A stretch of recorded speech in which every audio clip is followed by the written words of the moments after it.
नमस्कार दोस्तों, आप सबों का पुनः सावरिया स्टडी जोन पर स्वागत है। दोस्तों आज पुनः हम झारखंड भूगोल लेकर के आए हैं। नदियाँ, इसमें हम लोग पढ़ेंगे नदियाँ, जितने भी नदियाँ हैं उसके बारे में, और जलप्रपात, उसके बाद जो जलकुंड है, गर्म जलकुंड, इसके बारे में पढ़ेंगे। ठीक है, तो एक एक करके हम लोग देखते जाते हैं।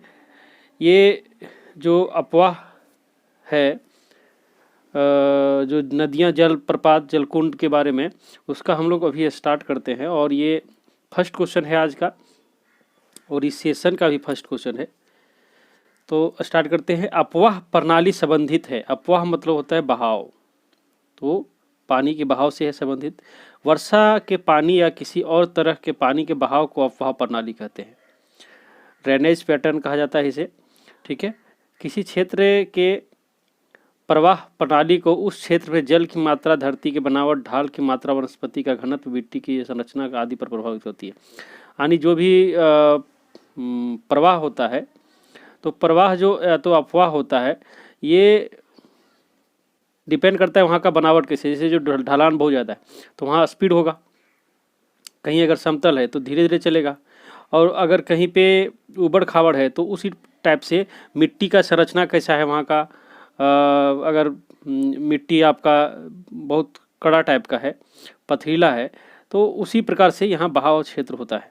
ठीक है, आगे हम लोग चलते हैं और आज का ये दूसरा क्वेश्चन देखते हैं। झारखंड की नदियाँ मूल रूप से है, तो ये बरसाती है। लगभग जितनी भी झारखंड की नदियाँ बरसाती होती है, क्योंकि बरसात पर ही यहाँ पे लगभग जो भी पानी है, सभी नदियाँ बरसात आती है तो भर जाती है, और जैसे बरसात जाती है सूख जाती है। अपवाद में है एक सोन नदी, जो आप ये बरसात पर निर्भर नहीं करती, और जितनी भी नदियां हैं सब बरसाती है। अगर पूछा जाए कि कौन ऐसी नदी है जो झारखंड की है और वो बरसाती नहीं है, यानी बरसात पर निर्भर नहीं करती, तो सोन नदी है। कौन है? सोन नदी है। ठीक है, तीसरा क्वेश्चन है झारखंड की अधिकांश नदियां में नहीं चलाई जा सकती। तो सबसे पहले तो नदियां में पनडुब्बी वगैरह ये सब तो चलाई नहीं जा सकती, तो इसका आंसर होगा नाव। नाव अधिकांश में नहीं चलाई जा सकती, कुछ कुछ नदी है उसमें चलाई जा सकती है, और अधिकांश में नाव नहीं चलाई जा सकती, क्योंकि यहाँ की जो नदियाँ हैं वो पथरीली होती है। पत्थर मतलब पहाड़ी इलाका है, चूँकि झारखंड पहाड़ी इलाका है, तो यहाँ पर पथरीली होती है, इसीलिए इस पर नहीं चलाई जा सकती। इसका आंसर ये है। और कठोर चट्टानी क्षेत्र के पर होकर प्रवाहित होने के कारण झारखंड की नदियाँ नाव चलाने के उपयोगी नहीं है। अपवाद में मयूराक्षी नदी है, उस पर नाव चलाया जाता है। एकमात्र नदी है जिसमें वर्षा ऋतु में नाव चलाया जाता है। इसमें भी जो मयूराक्षी है उस पर वर्षा ऋतु में नाव चलाया जाता है। चौथा नंबर है प्रवाह की दिशा के अनुसार झारखंड की नदियाँ को कितने वर्गों में बांटा गया है। तो ये 2 वर्गों में मात्र बांटा गया है प्रवाह की दिशा में। तो प्रवाह की दिशा के अनुसार झारखंड नदियों को 2 भागों में बांटा गया है, उत्तरवर्ती नदी और पूर्ववर्ती या दक्षिणवर्ती नदी। ये है 2 भागों में, या तो उत्तरवर्ती, पूर्ववर्ती या दक्षिणवर्ती नदी है, इसी भागों में बांटा गया है। तो इसके अनुसार आपको बोला जाएगा, तो 2 आप मारिए, चूँकि उत्तरवर्ती नदी भी होती है, पूर्ववर्ती भी होती है, दक्षिणवर्ती। आगे हम लोग चलते हैं। निम्न में कौन सी नदी उत्तरवर्ती नदी है। तो उत्तरवर्ती नदी जो है इनमें से सभी है, उत्तर कोयल भी है, सोन भी है, और पुनपुन भी है। ये सब उत्तरवर्ती यानी उत्तर की ओर बहती है। उन नदियों को उत्तरवर्ती नदी कहा जाता है जो पठारी भाग से निकलकर उत्तर की ओर बहती हुई गंगा या उसकी सहायक नदी में जाकर मिलती है। ये सोन है, उत्तर कोयल, पुनपुन, फल्गु, सकरी और चानन भी है। ये सब नदियाँ उत्तरवर्ती है। जब हम पढ़ाएंगे आपको भूगोल, जब हम बोर्ड पे पढ़ाएंगे तो आप लोग को बताएंगे कि कौन कौन सी नदी उत्तरवर्ती है और कौन कौन सी मतलब पूर्ववर्ती या दक्षिणवर्ती है, उसके बारे में हम डिटेल से बताएंगे। तो अभी आप लोग जान जाइए, सोन, उत्तर कोयल, उत्तरी कोयल, सोन, पुनपुन, फल्गु, सकरी और चानन, ये सब उत्तरवर्ती नदी के अंदर आता है। सोन नदी का उद्गम निम्न में से कौन सा पर्वत है। तो सोन नदी का जो उद्गम है मेकाले पर्वत है। कौन सा है दोस्तों? मेकाले। सोन नदी का उद्गम जो है मेकाले पर्वत है, जो अमरकंटक पहाड़ी पे है, और इसकी सहायक नदी उत्तर कोयल है। सोन नदी की सहायक नदी कौन है? उत्तर कोयल, और ये जाकर के गंगा नदी में मिलती है। ये बहती है पलामू और गढ़वा में। कहाँ बहती है? पलामू और गढ़वा में ये बहती है। 7वां क्वेश्चन है, निम्न में से किस नदी का अफवाह क्षेत्र मूल रूप से गढ़वा पलामू में है? तो उत्तर कोयल जो है इसका मूल रूप से जो प्रवाह क्षेत्र है उत्तर कोयल का, ये है गढ़वा पलामू और लातेहार में। जो क्वेश्चन पूछ रहा है कि निम्न में से किस नदी का अपवाह क्षेत्र मूल रूप से गढ़वा पलामू और लातेहार में है, यानी गढ़वा में भी जाता है, पलामू में और लातेहार में जाता है। तो उत्तरी कोयल है जो गढ़वा पलामू और लातेहार तीनों में जाती है। उत्तर कोयल नदी का उद्गम रांची के पठार के मध्य भाग से होता है और ये इसकी सहायक नदी जो है औरंगा और अमानत है।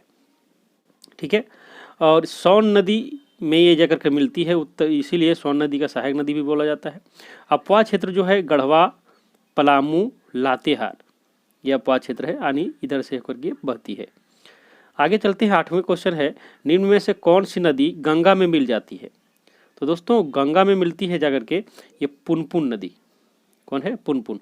पुनपुन नदी का उद्गम उत्तरी कोयल प्रवाह क्षेत्र के उत्तर से होता है। उत्तरी कोयल प्रवाह क्षेत्र के उत्तर से होता है। सहायक नदी इसका है दारधा व मोरहर। कौन कौन है? दारधा आ मोरहर। और इसका मुहाना गंगा में है। कहाँ है? गंगा में।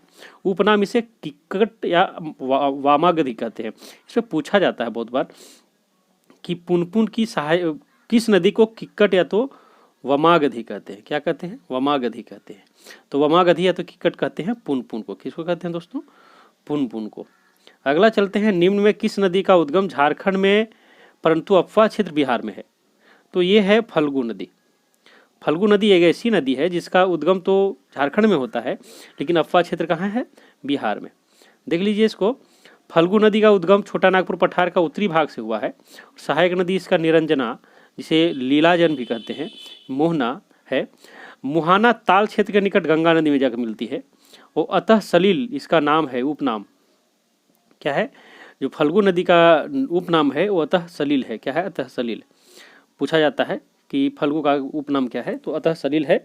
विशेषता ये पितृपक्ष में समय समय दूर यात्रा फल्गु स्नान के लिए आते हैं और पिंडदान करते हैं। पिंडदान के लिए फल्गु नदी जो है, ये बहुत बार पूछा जाता है कि पितृपक्ष के समय जो पिंडदान किया जाता है वो कौन नदी में जाकर के हम लोग स्नान करके करते हैं? तो ये करते हैं फल्गु नदी में। झारखंड से संबंध इसका केवल उद्गम स्रोत से ही है और ये जाकर के बिहार में बहती है। निम्न में कौन सी नदी अपना मार्ग बदलने के लिए कुख्यात है? तो ये जो है ये सकरी नदी जो है ये अपना मार्ग बदलते रहती है। सकरी नदी उद्गम छोटा नागपुर पठार से होता है और अपना मार्ग ये बदलते रहती है। सहायक नदी इसका क्यूल या मोरहर है। क्यूल व मोरहर इसका सहायक नदी कहा जाता है। गंगा का ताल क्षेत्र में यह जगह मिलती है। इसको रामायण में वमागधि कहा गया है। इसका जो सकरी का नाम है रामायण में जो बोला गया है, रामायण में ये बोला गया है ये समागधि। क्या जी? समागधि। ठीक है, आगे हम लोग बढ़ते हैं। 11वां क्वेश्चन आज का, निम्न में से किस नदी का उद्गम 5 जलधाराओं के मिलने से होता है? तो दोस्तों इसमें चानन जो है ये 5 धाराओं के मिलने से इसका उद्गम होता है। चानन और पंचानन नदी नामांकन 5 धाराओं के मेल से विकसित होने के कारण नाम पंचानन पड़ा, जो घीस कर चानन या पंचानन कर रह गए। देखिए चानन पंचानन तो 5 धाराओं से जो मिलकर होता है चानन पंचानन है। इसका उद्गम है छोटा नागपुर पठार और इसकी जो मुहाना है सकरी नदी में जाकर मिल जाती है। इसमें सकरी नदी में। 12वां क्वेश्चन है, निम्न में झारखंड की कौन सी नदी पूर्ववर्ती दक्षिणवर्ती वर्ग में शामिल है? तो इसको एक बार हम लोग को देखना पड़ेगा।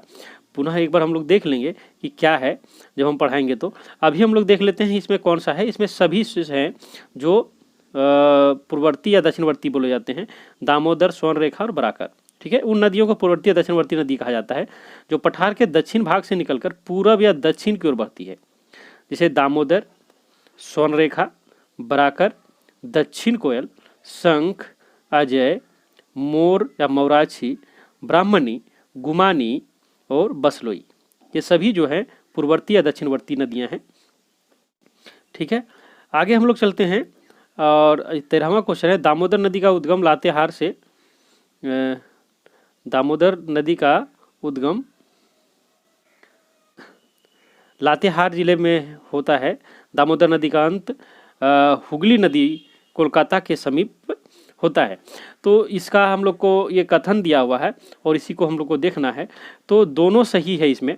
दामोदर नदी का उद्गम जो लातेहार में होता ही है और दामोदर नदी का अंत जो है हुगली नदी में होता है जाकर के। हुगली नदी कोलकाता के समीप जाके मिल जाती है और वहीं पे अंत होता है। ठीक है। दामोदर नदी का उद्गम छोटा नागपुर पठार लातेहार जिला के क्षेत्र में टोरी जगह है, वहाँ पे होता है। सहायक नदी इसका है बराकर, बोकारो, कोनार, जमुनिया और कतरी, ये दामोदर नदी की सहायक नदियाँ हैं। और मुहाना इसकी हुगली नदी कोलकाता के निकट है जो पश्चिम बंगाल में है।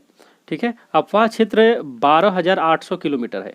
ये जो हुगली नदी हजारीबाग, गिरिडीह, धनबाद, बोकारो, लातेहार, रांची, लोहरदगा से होकर के प्रवाहित होती है। झारखंड की सबसे बड़ी व लंबी नदी है ये। झारखंड में यह 290 किलोमीटर लंबी चलती है।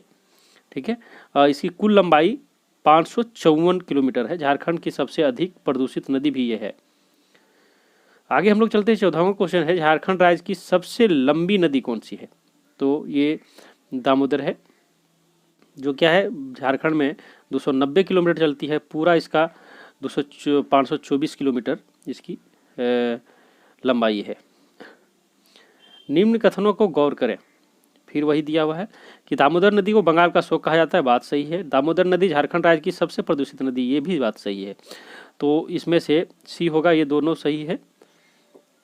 और आज का जो सेशन है ये 15वां क्वेश्चन में हम समाप्त करते हैं। आज इसको देख लेते हैं। दामोदर नदी बंगाल में विनाशकारी बाढ़ लाती है, अतः उसे बंगाल का शोक भी कहा जाता है। और औद्योगिक क्षेत्रों के गुजरने के कारण दामोदर नदी बहुत मात्रा में औद्योगिक कचरे प्रदूषित मिल जाती है, इस कारण ये प्रदूषित नदी मानी जाती है। तो ये वीडियो आप लोगों को कैसा लगा आप लोग ज़रूर कमेंट सेक्शन में बताएं। और अगर अच्छा लगा तो लाइक करें, सब्सक्राइब करें और ज़्यादा से ज़्यादा शेयर करें।